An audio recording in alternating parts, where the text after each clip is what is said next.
Eh bien, merci d'être là pour cette table Thank you ronde for being Création here YouTube. for this roundtable Un nouveau YouTube continent creation, a new creuser. continent to explore. Donc, pour présenter rapidement, est-ce que je demande Just want to go around the table. Please, Lorenzo, start. Bonjour. Hello. Je suis ravi d'être là. I'm very happy to be here. Moi, je suis Lorenzo My Benedetti, name je is suis le Lorenzo fondateur Benedetti. de I'm the Studio founder Bagel, of Studio Bagel, un collectif de which is YouTubeurs the qui est collective intégré au of canal. Je suis YouTuber, actuellement which is integrated to the directeur Canal des Group, and créations I'm in digitales, charge of the Canal, creation du financement for digital for Canal, and we do development of YouTube channels and also some formats for to be broadcasted.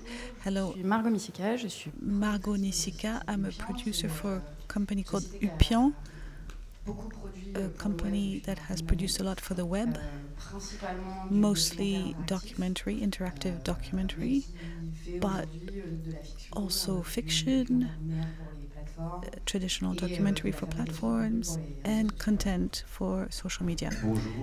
Hello, my name is Christophe Baudouin. I am producer at Mia Production.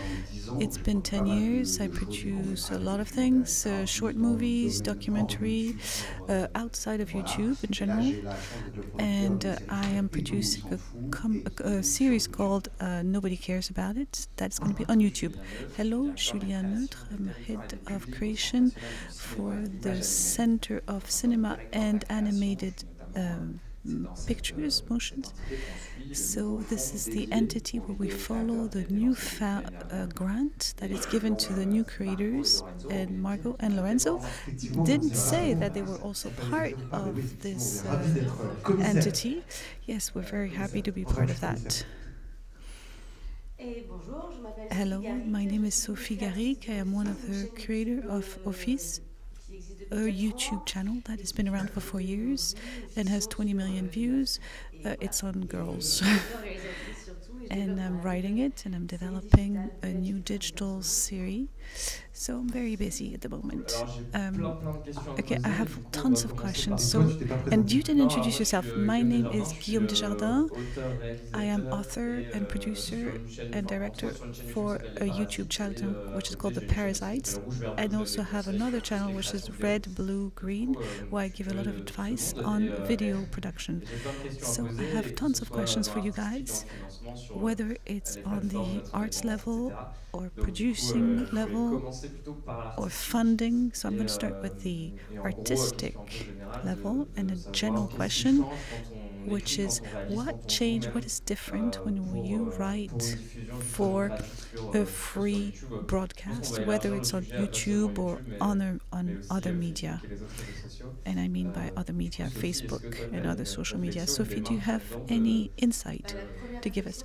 The first one is you have to adjust to the means, unless you're very gifted and you have all the special effects at home and be capable of doing that. You need to realize that the resources are limited on the internet, so you should avoid writing big movies with 600 people in it. It's going to be a bit hard to produce, or you're going to look really cheap. So when you write for the web, you have to adjust to the means of the web, and that makes you very creative. What about the financing? You have to be really in. What's great about the internet is you could be different, and you realize that if you look at the contents that work, people are very curious and they're less formatted than on the TV. So you have to be very happy in your skin so you can talk about things that you know best, and you can be more creative. You have to be passionate about the story you're telling, obviously. Also, there was a question, when I started 4 years ago, I thought I shouldn't make movies that shouldn't be too long, and I had to really grab the viewers in the first 15 seconds, so they would keep watching my video. Today, I think it's changed. That's changing a little bit. And I think that rule is less true than it used to be. Of course, you have to do some teasers on Facebook, etc., to grab people's attention, but I feel like there's a tendency to watch longer videos. So what used to be true 4 years ago, I'm not sure it's still true today. What do you think about that? Yes, well, that's one of my next questions. Christophe, why choosing to create for these media? Well, Fabrice and Marc created Nobody Cares About It, and they were directors of short movies, documentaries, and even motion pictures. So they wanted to know what to do about that. They had a camera and a set, and they decided to express themselves based on that. So they talked about a fiction character more than somebody who's sitting on his couch. So that's the idea. How can you tell a story and make sure that you could do in a short time frame and with some means that are not the same ones than in the cinema industry? I think it's true. People tend to watch longer videos. We know that if you go over 4 minutes, there are less percentage of people who view it to the end. But strategically, I don't know, but typically we try not to go over 4 minutes. But I think it depends on the format, on the story that is being told, on the media. The media, yes, for us it's YouTube. On Facebook, what did we do on Facebook? We cut the credits at the beginning. We don't really know how to read the Facebook numbers. Nobody knows. Comment on peut ne pas regarder ça en fait? What about the audience? De toucher une audience particulière. Is there a choice to target a specific audience? Lorenzo, tu veux répondre à ça? Lorenzo, do you want to answer that? Déjà sur la manière de créer. On the way, the creation manner. What is the person on the internet is looking for? He's going to go look for people like Sophie and Christophe and his team, but he's looking for an identity linked to a particular skill or group of skills. And that's the same idea that if you go and turn on the TV, you're going to look for a particular channel with a brand identity that you're familiar with. So I think the person who watches it is not going to appreciate the mistakes that are particular to the person who makes the video. So I think the YouTube channels is not the right word. It's more somebody's account or group of people that is going to carry some values and some messages. And in exchange, the web, the person on the web is going to look for the style and the genre of these people that he knows. So it's a relation of from peer to peer versus TV, which induces psychologically a top-down relation. It's some people up who talk down to the mass down. The internet entertains the idea of a person talking to another person directly at the same level. So if you're creating this type of content, don't try to act as a TV channel who thinks that he's above everyone. Think more like you're like anybody else, and I'm just talking to my friend, and I'm going to try to be true to that conversation. I agree with you on what you said, the means. Let's not try to produce Spider-Man unless you really want to get a very cheap version of it. And what else? The difference of audiences. From a personal standpoint, when I really started to be on internet all the time, when I really focused on internet 5 years ago, we're looking at a media where the target audience was from 13 to 20 years old. So of course there was some choice that we could make. Plus exigeant avec son public, bah voilà, effectivement tu peux pas non plus être dans des démarches hyper structurées. Because you couldn't be too structured when you're talking about a very young audience. And that's actually what explain the emergence of some new creators that are very young. Everybody goes on YouTube to watch videos, and everybody's used to it now. So the internet audience is really the same than the press and the TV audience. It's all, they're all the same.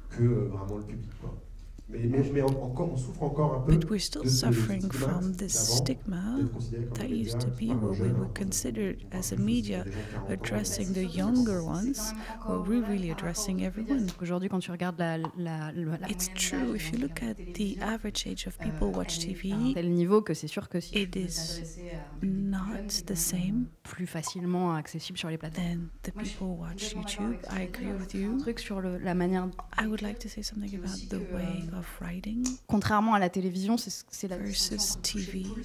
There's a difference between push and pull. People come to the internet, they know what they're looking for. So it changes the way they should be addressed to. If you watch TV, it's the flow that you receive, and you have to be more explanatory. You receive content. For having created a few programs where we worked with some TV broadcasters on internet and having adjusted back for the TV, you can say that you don't start a movie in the same way if you're doing it for internet or media.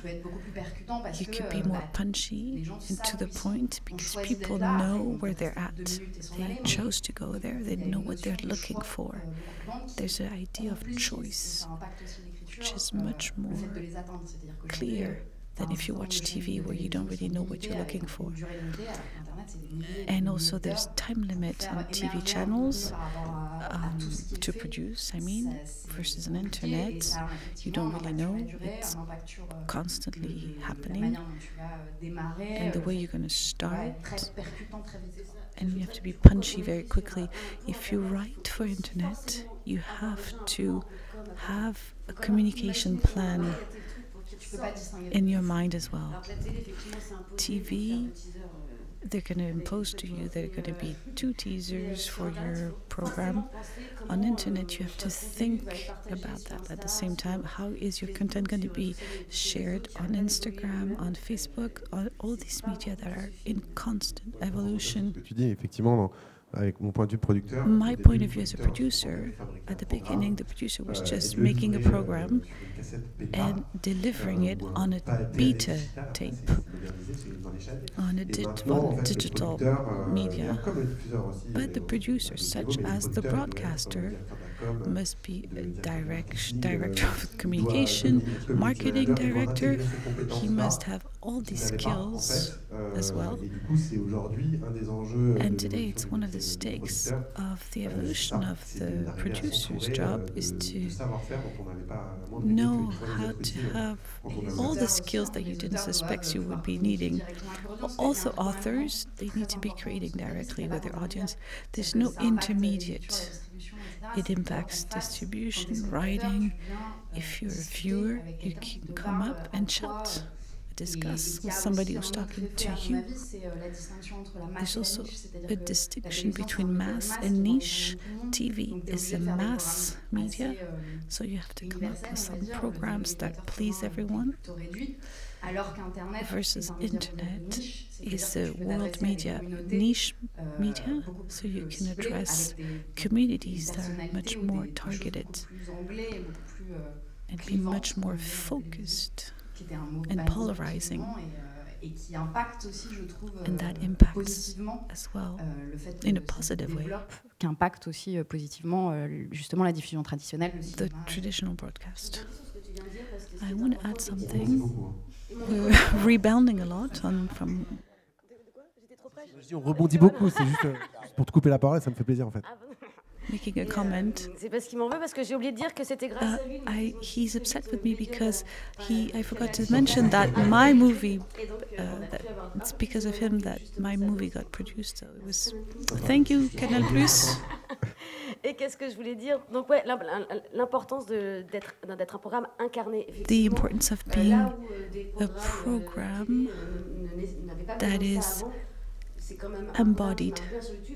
A program that works very well on YouTube is when the actors and the directors deliver messages and are very close to the people. Qu'il y ait une idée de proximité. People have to have a feeling that they're close to them and they're like buddies and they do things together as buddies, and you have to be very familiar to your audience if you want your program to work. Do you need to be personal? Do you have to have your own style so people don't feel that they could have done it themselves? No, I don't agree. I think they're curious. They like the cinema, the ones who watch our programs. So I think that when we come up with nice programs and videos that are well made, I think they're quite happy. I would find it a shame to not pay good attention to production, to be maybe close, to try to feel like we're going to be close to them. No, I think we should not sacrifice on the quality. I agree. You don't want to degrade the quality of your production just because you're on YouTube or in the media. You have to keep a certain level, because we realize that the people watching us are very demanding. And if we change something or if we do something bad, they're going to say, well, it's not like it used to be, you didn't work enough on that. It's a very demanding audience. It's a very niche, demanding audience, and they notice everything. So I think that, no, we have to work as professionals on the writing and the production.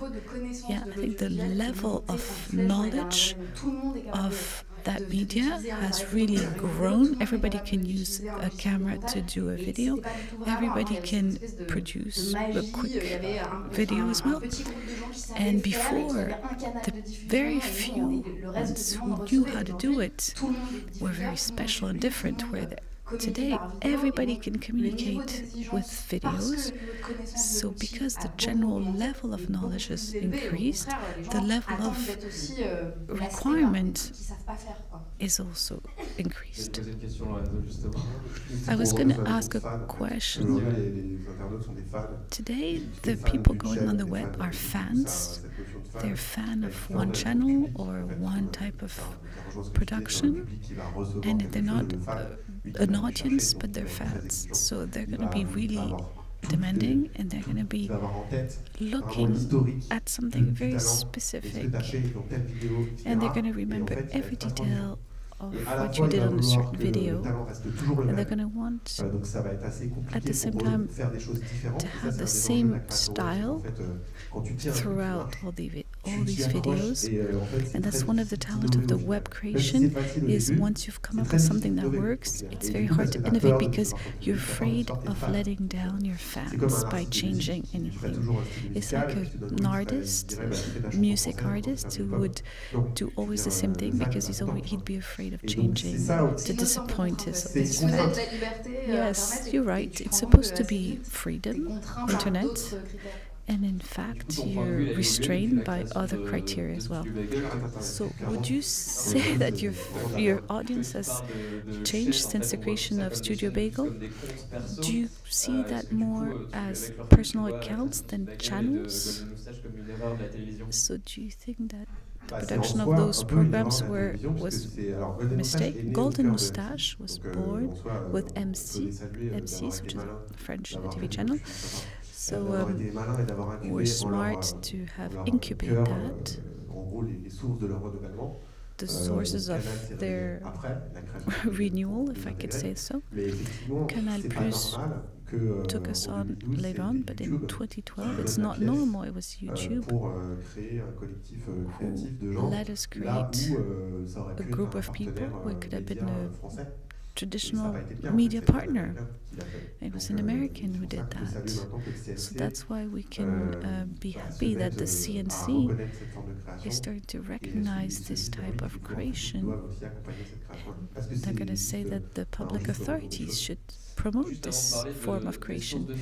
Before we start talking about funding, I'd like to ask you, is it very important to have an audience to find funding and to come up with a program, or can you create a program from scratch.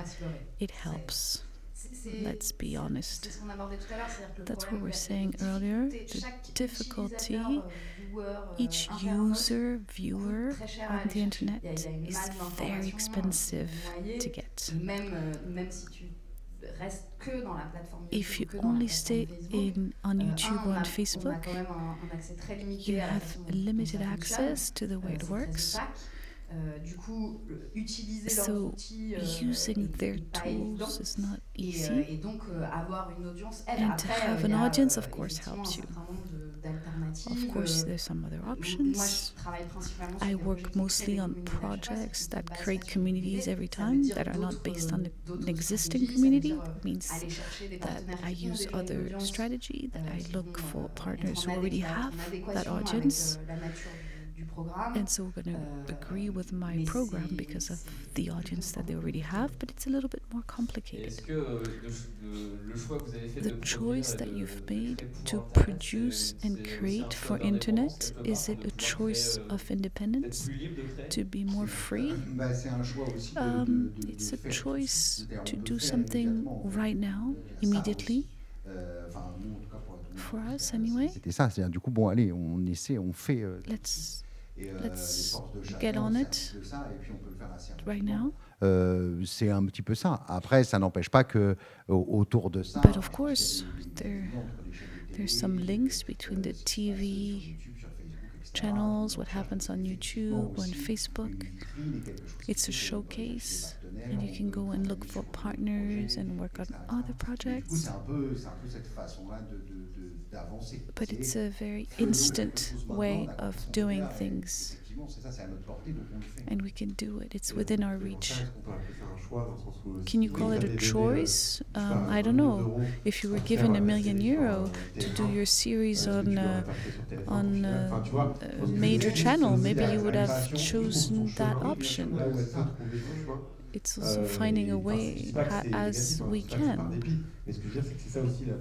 And that's also the beauty of internet, is it allows a lot of things to come out without funding or without money, or things that were rejected by the TV channels. Yes, when I started, I saw it a little bit like the Wild West. You could be in a bank in New York, but there was an idea of, there's no rules. You can do whatever you want, because if the French TV channel gives you €1 million, they're going to tell you exactly what you need to do. So there's a form of freedom there. I think we're probably losing it over time, because the industry was very structured with a lot of money, and that was the TV and cinema industry. And on the other side, you had that Wild West, as we said, where everything was coming up in different ways, and everybody could start creating on it, and what would differentiate the professionals from the non-professionals. And for me, I was in love with the internet and really yearned for that freedom. It's a freedom to finance, it's a freedom in contracts, etc. There was no rules, and it's starting to become a little more mainstream. The source of funding are being caught up by major players who have no interest in investing in creation, and that means that the public institutions are trying to get hold of it with an international dimension as well. You're not just addressing a French audience in your little country. You're competing with millions of people all over the world who have different means. And I think that was the sense of freedom for me. And I'm a little bit worried about how it's all going to evolve. So what are the sources of funding if you want to do video, free video on internet? Christophe, can you tell us about that? No, I'm turning to the CNC, but before the CNC, there are more and more people who are into it, regions, regional authorities, bodies. I think that the production process for the TV industry is starting to trickle down in that industry, the web industry. So there's some regional authorities that are getting interested in some projects. There's the major media as well. That's first. Funding your programs just with YouTube. There's some product placement as well. Bloquer la publicité, c'est un choix. We didn't use advertising. That's a personal choice. But it's a bit of, as we said, it's the Wild West. It's, you know, everybody is out fending for themselves. Ça va pas être possible. Donc du coup, c'est effectivement So you have to find funding however you can, and make sure that this showcase, this know-how can be used for financial purposes as well at other levels, and that allows you to stay free les épisodes de tout le monde. and keep the working on the sequels of that series. Nobody cares about it. C'est voilà. C'est-à-dire d'accepter de faire. So you have to accept to use the main characters of the yes, and to write and to get. I'm very linked to these authors, and we say, okay, we take a percentage that we will dedicate to the production and filming of these episodes. I want to go back a little bit. Nobody cares about it. Your series, everybody broadcasted on YouTube and Facebook. Why? I think that most people are afraid to show it on different media because they're going to multiply by 2 their number of users, or they have 100,000 instead of 50,000. How do you look at that, Sophie? I was always afraid of that, that's clear. I was living in fear, and I realized that you don't have the same audience. On Facebook, it's a little bit, people are a little older. 15-year-old is not going to go on Facebook, it's for daddy. So on Snapchat and YouTube, you have the 15 to 20 years old, and as soon as there's something new, you send them an email, they go click on the video, so they're very reactive. On Facebook, you also have different media, more grown-up media, you know, the major French newspaper, for example, that are on Facebook. So it's not the same target. That's really what I would say. It's just extra audience. For us, it's a bit by chance because we didn't know YouTube, Facebook, not in details. So we're a bit old for that anyway. So we decided to just put it up everywhere. And then, of course, we called up the managers and we looked at the numbers and the credits, the opening credits, you know, who was watching it and what target age range it is, etc. And now, well, it's the way it is. So since we've started with those several media, we're not going to pull it out now. We're leaving it there. But I think Sophie's right. It's not the same audience. And we have the Facebook numbers are hard to decipher because it's not very clear. We wanted to come up with a little fiction, so between season 1 and season 2, we have created an Instagram account for the character, and the writers thought what they were going to put in that Instagram account. So we worked on that as well, and came up with a little video as if it was a proper shooting. So kind of played around with that. I want to say 2 things. C'est que en fait, chaque plateforme a.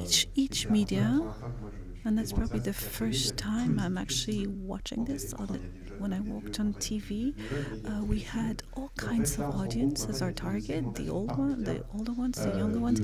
Here the media is very segmented, and the media will also age with its target, and that's an interesting concept.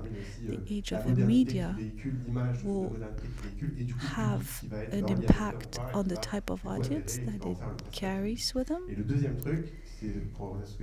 And the second thing is, at the end, each media has its own format, and we are influenced when we create with the format of the media. If Snapchat has a story, we're going to have to come up with a story. If it's not a standard, you can do whatever you want. Each media has their own codes and their own rules, like Vine at one point, MySpace, and you had 6-second videos for that. So the pipe, so to speak, is going to determine the content. The channel is going to determine the content. Yes, you have some square videos that are been produced because of the requirements. There's a very big difference between the production model as a producer, between the traditional media and the web, is the hyper destruction. Rareté de son produit aujourd'hui. Ton modèle The distribution model was based on scarcity. Now it's based on how as many people as possible have access to your program. So limiting the media and limiting the access to your content is not a strategic plan, it's not a strategic idea. You should be thinking that you're going to have more views if you stay on YouTube. You have to target as many media as you can. Can you have funding for your internet videos in other ways than re-injecting money from other sources? That's for Julien. Tout ce que vous avez dit justifie. Everything that you've said justifies the existence of the CNC. The CNC as a reminder, because it is just a natural transformation of our model. It was created 70 years ago to support the creation in the cinema industry and the TV industry as well. So we have to be there also on all this new media with several stakes for us. Creativity point of view, to give the people who create the means to develop their projects for what they're doing on those media. We're not here to try to make them do things differently, but to give them additional means and make sure that from a creative point of view they can develop their projects fully, where they had certain constraints before, but also to put a framework around this industry. And it's very important for us, not only the artistic aspect, but also the fact that these people need to think about the audience and their funding and how they want to develop their ideas, because they have to find their way and find their own model to stay. And the stake for us is to make it a place of new talents that could maybe then go on to other sectors and support them in their funding, in their way of looking for fundings, etc. Yes. To keep answering the question, I think that the answer is rather no. You cannot. It's not easy to do production and creation on the internet without having other source of income for two main reasons. The first one, the advertising sector was very structured and segmented, and the price is falling down by the number of places where you could put some ads.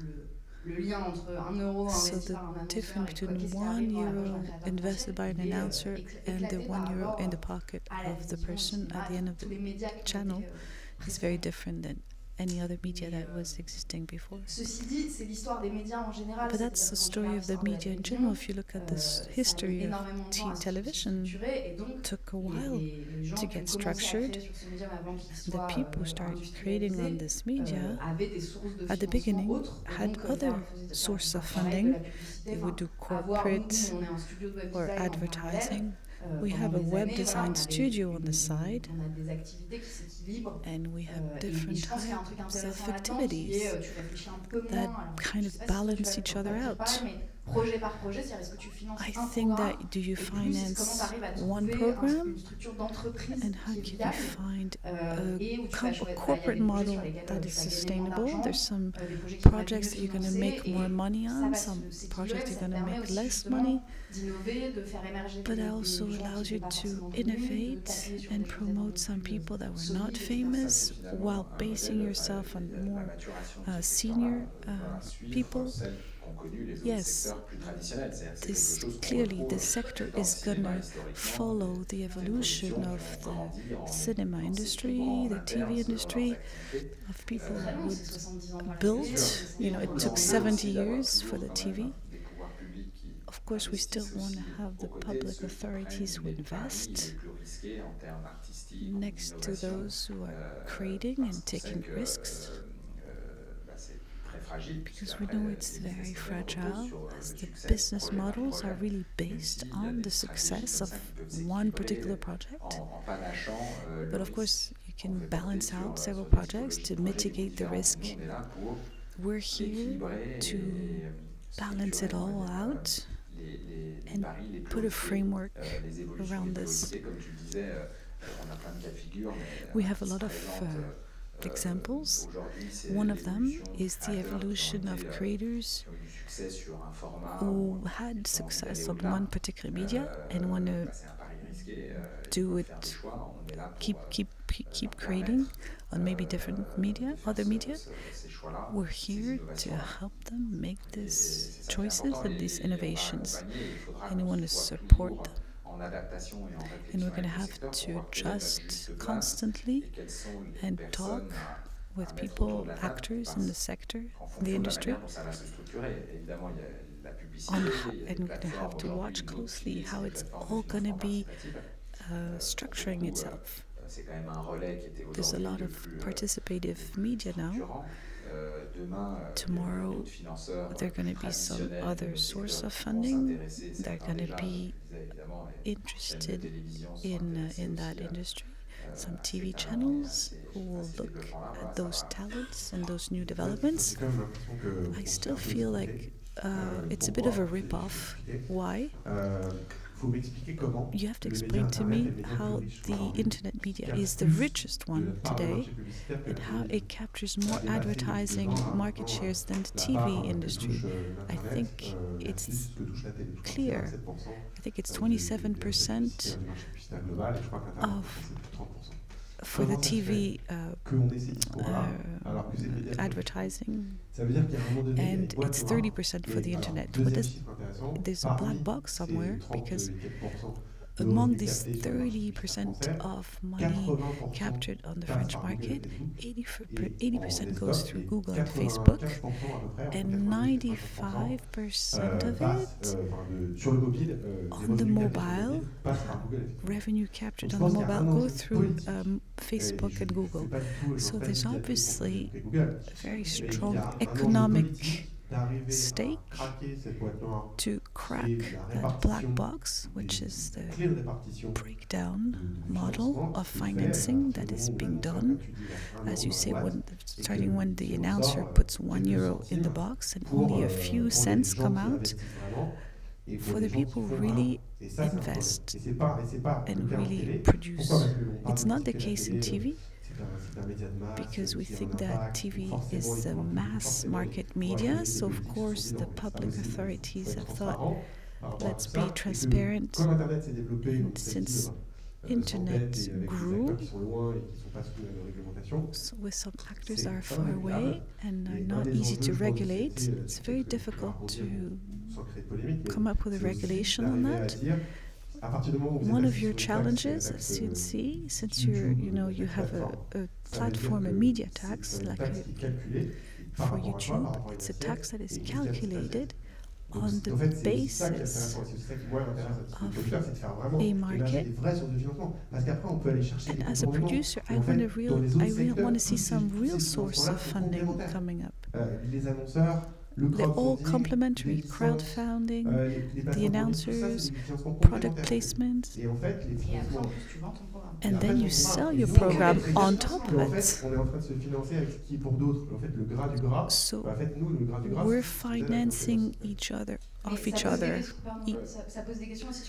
That raises some questions on VOD, Netflix, Amazon's, beyond the advertising sector. There's a real challenge to see where are people, what are people watching, where are they paying for, etc. Par des entreprises, tout ça est un vrai souci. Et ça me permet plus que de rebondir. Let me just more than react. Let's remember how we decided to get into this new media. So how do you find the funds to recycle them and to give these back to those who disseminate these media, theaters, television, etc. And what allows us today to give money to creators for the net is that there was a YouTube tax in France, forcing them to contribute to the CNC, the French Film Board, and to reinvest this money in creation. So the idea is to follow and to use the growth of these new media and to find a balance between these various sources of funding. And so the paying platforms, even if they are abroad, contribute to the French Film Board. We had big tax and legal issues, and in fact we were almost the avant-garde of all these subjects that we're now discussing in Europe, but we were really pioneers in taxing these players, and that's definitely where the stakes are at, to structure this new area, to have a proportional financing of the value. The advertising market, for example, is going towards these new platforms. It's very diluted and concentrated with a few players, and the effect for us and how to il va y avoir un dialogue et une transparence beaucoup plus grande. Get into the system to allow us to spread the wealth means that we have to look at how the market is maturing, to be more transparent, to have more professional relationships with those who create value on these platforms.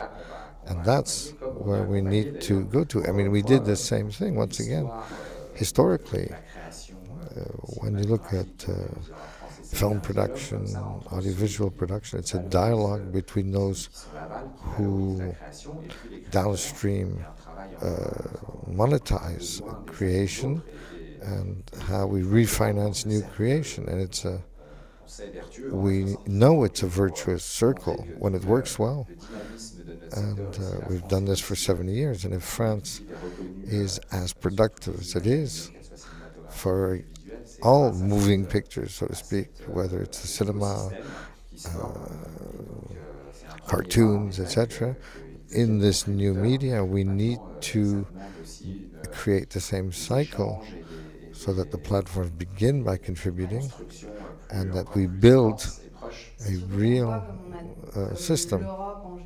When we see how Europe in general and France in particular has trouble making them pay taxes, normal taxes, we haven't quite reached we haven't found the solution yet for the transparency, what value is created in each territory, and what's the right level of taxation. And it goes beyond our area. Is YouTube money a legend? When you're in your room and you have 20 million views, that's not a legend. Whoever's doing that is making a lot of money. They earn a lot of money with YouTube money. When you have a series with 15 technicians and you pay, it's a whole. It's not YouTube money that's going to pay for your production. You'll have cashew nuts instead of peanuts at the end. Now they've changed. And now they're giving less money. You have the number of minutes of content with a certain number of subscribers. They've complicated it. That's going to be very difficult for newcomers. So if you have real fiction or a more expensive program, forget on that, on YouTube financing it. Have you been Uberized by YouTube? Tu es travailleur autonome multitâche. En fait, tu es dépendant. In fact, you depend on a network to maintain your community and your revenues. Yeah, it's true. Creators are like Uberized. Drivers depend on an app, and creators depend on that platform. And that platform can change the rules of the game. What's the latitude of the creators if YouTube decides not to pay for certain and the monetizing policy and the legal base of the sharing? You get the impression that I'm completely against YouTube and Facebook. I agree with you, but I think we want it to last. But it can be, to this point, unfair and unbalanced for the next few years, because making creators into impoverished people are not something that's sustainable or moral. And then you have these billionaires on the other side buying new platforms and creating things in a very industrial way, and these 1%. There are 100 millionaires in their subscriptions. Maybe there are 30 creators who really earn a good living, who have the salary of a CEO, and all the rest.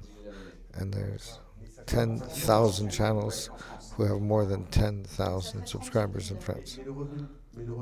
So it would be interesting to have a study on the average income. It's probably quite low. Since there's been a change of monetizing recently, they all say they sold 20% of their revenues, which weren't that huge. But there's a real problem of transparency, not just changing the terms of the contract. Nobody knows what the contract is. You have no information. I'd really like to know if the revenues are the same for equivalent views. Nobody knows. Nobody knows how their algorithm works. YouTube says, here's how much you've earned. What's the reality of how many people I saw? The advertising, how much they earn, nobody knows. Pour Mathilde, un peu ce que tu dis, tu as quand même un CMS, donc une espèce d'interface de gestion. There's a kind of CMS where you can download an Excel sheet with the number of views, video per video, and revenue per view, and the cost per thousand, etc. There's more transparency than a television producer who doesn't get the figures when they deliver a program. They don't know how much their show will generate in advertising. But you're sure about pre-financing. You're paid before and you define your budget. Here you promise you take all the risks and you don't know how much it's going to generate between when you start making the show and you get paid.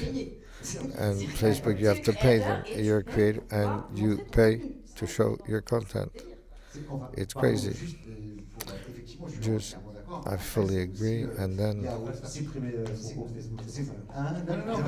so you have to destroy your Facebook account. No, that's not what I'm saying. What we need to do is organize ourselves. The producers, the creators have to organize themselves and to see how we can effectively. YouTube allows you to put the video on. It goes to the whole world. It's a great opportunity. It's a way of exposing what you make. Obviously, they're big, small, medium. Well, there's a whole mix.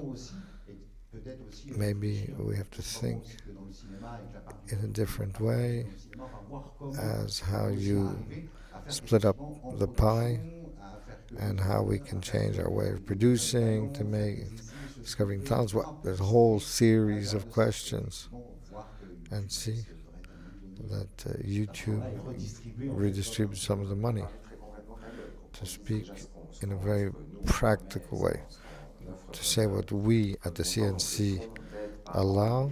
The amount of help we have per year is 2 million euros and helps two kinds of projects, creative projects. Ouais. Des projets de création, ça marche toujours, hein. Des Creative projects à hauteur de jusqu'à 30 000 euros. Until 30,000 euros for a project, a video, for example, alone, or it's a serial, a one-off, or a series for artistic, and we need a budget to justify. And with a 3-minute video pitch, which is shown to the members of the commission, we have 2 representatives here, 30,000 euros for any given creation. We also help to structure a project for channels or individual programs, a Facebook page, a Snapchat story, or a YouTube channel.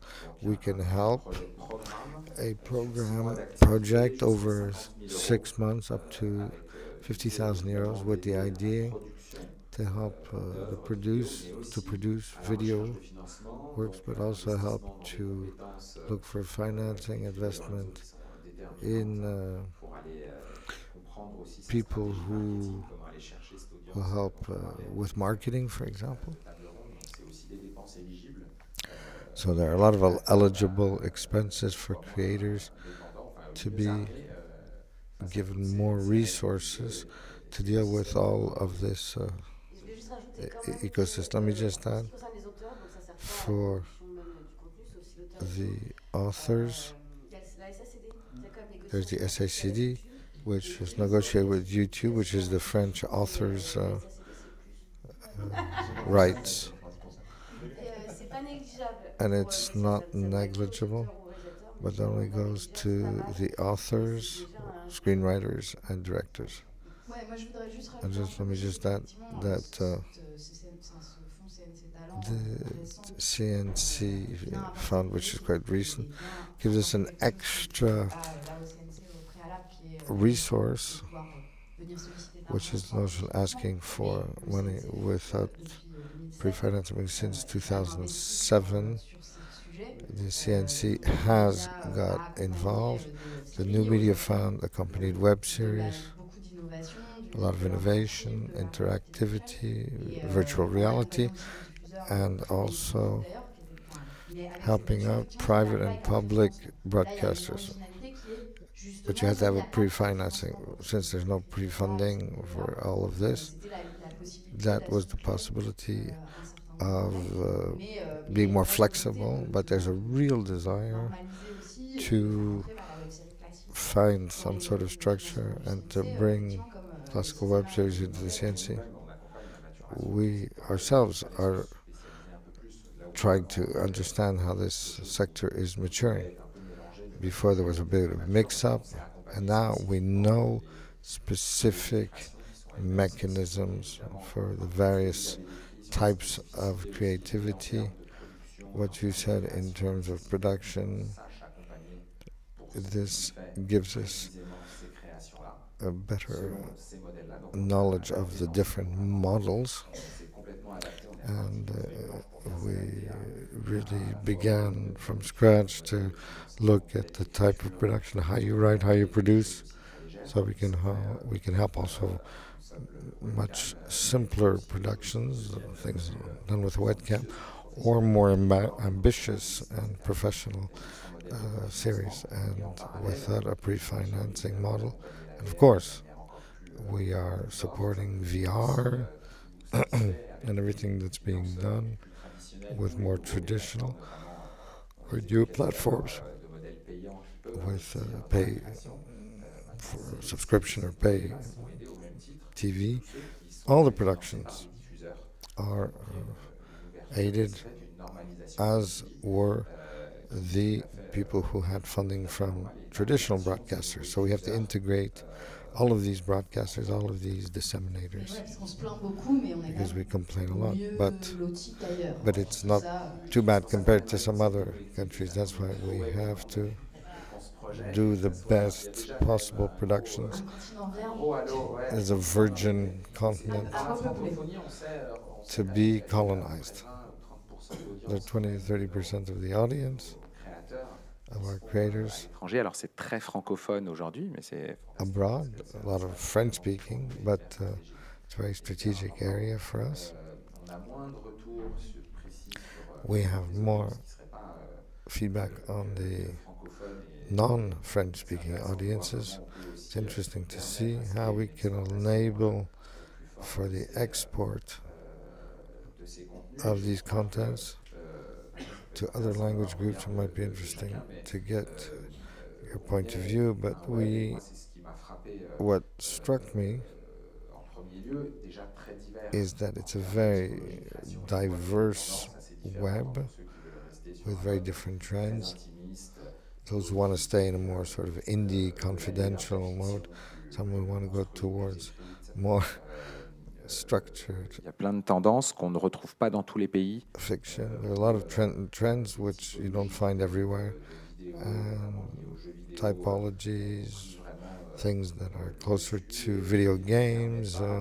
Une émergence comme ça aussi diverse, et ça. To see a real diversity of creation, so there's a lot of diversity, and also in the creative offer, which allows us to find new audiences, and this is what we try and do at the CNC. Before we go into the questions, I'll take the first question myself, just to finish up on the subject of YouTube and the independence you have when you're dealing with giants of this sort. We know the most video makers have exclusive contracts with YouTube for them to stick to YouTube. So there's a fear, these giants have this fear for those who have big communities may go elsewhere. What keeps you on YouTube, and how do these, why do these creators don't set up their own independent structures? You can't do everything. It's very complex. So we have our own internet. It's something else. It's no longer creation. Donc du coup, je pense que là aussi, il y a aussi les différents métiers. They're new professions, and we have to think of maybe having our own platform or something where we could have our own video platforms. I think that's another business. And we work on interactive projects. You're just a drop in the ocean. It's a lot of work to communicate, to find partners, find people. Here, no one's waiting for you to come around. But there are times when you go on YouTube, you don't know what you're going to look at, and you're going to make suggestions. You don't know how it works, but in terms of what you like, they'll show you things that you might not know about yet. So you have people who have an attitude. They don't have to start with a new player. There's subscriptions, notifications. And these are thousands of developers working all the time. Making your own player is hellish. You have thousands of different devices, operating systems, updates. It's a whole other business. It's very expensive. We do that if it's justified, and the tools that these platforms give you are not sufficient to manufacture. What you want to do? Why haven't we been able in Europe or in France to create a true competitor to YouTube? For the same reasons, we don't stop using Instagram or Facebook. There's a book that I like, Habit Forming Products, that explains how people have created addictive usage through their platforms. There's a notion that's very important, which is investment. They invested time, knowledge, money in these platforms, and they become addictive. So before people change drugs, it has to be a really interesting drug. Addiction is linked to attractiveness, and there isn't something alternative today. And Facebook managed to capture a lot of the value of the content on YouTube without paying for anything, because they had a more addictive product than YouTube. That's the key. The question, can we create such an addictive platform? And for that, you need to be smart and rich. And the platforms now are that all these resources are overseas, not in France or Europe. Questions? Quelle responsabilité, hein, je vais essayer d'être rapide. Donc Philippe Lorenchet, journaliste pour le magazine Écran Total. Donc merci pour cette... So Philippe Lorenchet, Écran Total magazine for a virgin continent. It's an island with 1 million people and one source of water. It looks more like it's one of these reality shows. But we're fighting against that. What you said, you talked about pauperization, stress for the creators, for the viewers. It's great, there's all sorts of content, it's free. But for the professionals, I mean, I'm a part of a trade press magazine. The landscape you describe is very weird. I'd like the point of view of a creator, Guillaume, who's a moderator, but I looked at his YouTube channel, RVB. Can he talk to us about his own experience and how he did his own production and his own personal YouTubing activity? Clearly, some friends, I have the Parasites. We made fictions. It was not profitable. We forgot that it's less than half a euro for 1,000 views, and even if we get a little bit with SAD and all that, we get €1 for 1,000 views, which was the rate, so it's nothing. And then we managed to grow. We have 350,000 subscribers because other YouTubers have helped us out. It's hard to emerge unless you get others to leverage for you, but that is useful for us as a portfolio, as a kind of show reel. RVB or channel is worse because here we're dealing with a real niche audience or people who are video creators themselves. I have 40,000 subscribers, so forget about advertising revenues, but having 40,000 people, I now make training sessions in the real world, so it's an advertising platform for a secondary activity. Christophe, I agree with him. I prefer the viewers. It's not what I did at the beginning. I just want it to be YouTube, it's better quality, it's better. And I realized that it's better to leave the choice to the audience, to view things where they want to view things, to see my content. So it's not up to me to choose. I had to choose between Facebook or Twitter to communicate. No, you have to be everywhere, and that's it.